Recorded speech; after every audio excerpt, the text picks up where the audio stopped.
In recent years, African designers have been making waves in the world of fashion, but their impact isn't just limited to the catwalks of London, Paris and New York. Over the last decade, Nigerian jeweller Chris Aire has built a solid client base from the world of film, music and sport. Let's take a look.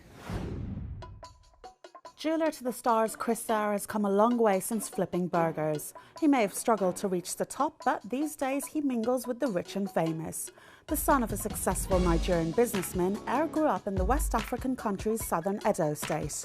After a brief stint in the family's oil business, he moved to the United States at the age of 18 to study acting and directing. When I was home, my father was extremely supportive, but when I made that decision not to follow in the family tradition because my father was in the oil business, I wanted to just find my own way, and I was extremely passionate about entertainment.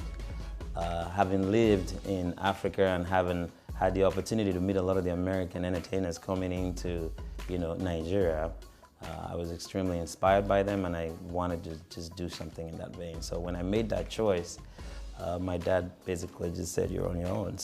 And I was like, okay, I'm gonna go try anyway. After graduating, Aire managed to find work as an actor and a singer, but he struggled to pay the bills. His personal life story could easily be the stuff of a Hollywood movie. When he started out his career, he was sleeping in an old car, working literally day and night. And he was a very ambitious man, but when he arrived in Los Angeles, having left his family in Nigeria as a teenager, he was told that Nigerians in America could do one of two things: either become a security guard or flip burgers in a fast food joint. But he was very ambitious. It was a friend's father who introduced him to the world of jewellery through an apprenticeship. Aire went on to enroll at the Gemological Institute of America as well as the American Institute of Diamond Cutting. After 6 years, having saved $5,000, he decided to set up his own company. Aire spent a year frequenting celebrity hotspots in Los Angeles to try and pitch his designs to potential clients. His breakthrough came in 1997 when he met NBA player Gary Payton. Yeah, the turning point for me, I'd actually walked up to so many people that turned me down, but the turning point for me was when I met Gary Payton, who was a basketball player for Seattle Supersonics at the time.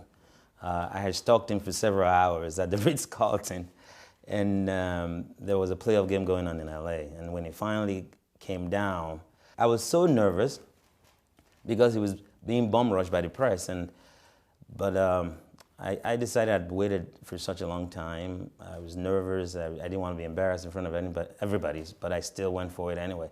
I walked right up to him, and he was extremely gracious. He pulled me in and said, "Hey, I know what you're trying to do. This is not the right place for it, but see that gentleman over there? Go to him. He'll give you our number, and then we'll show you how to come and see me." The Iceman was born, and his clients couldn't get enough of his sparkling designs. Aire's dog tag pendants and bespoke commissions made of gold, diamonds and other precious gems have seen him build a loyal fan base. His most expensive creations are a jewel top worth $9 million and a diamond-encrusted dress with a price tag of $41 million.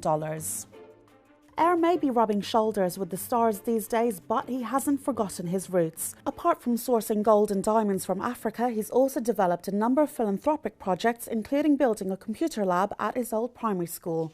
I was honestly in awe. I was almost moved to tears because I did not realize how much of an impact that would make for them.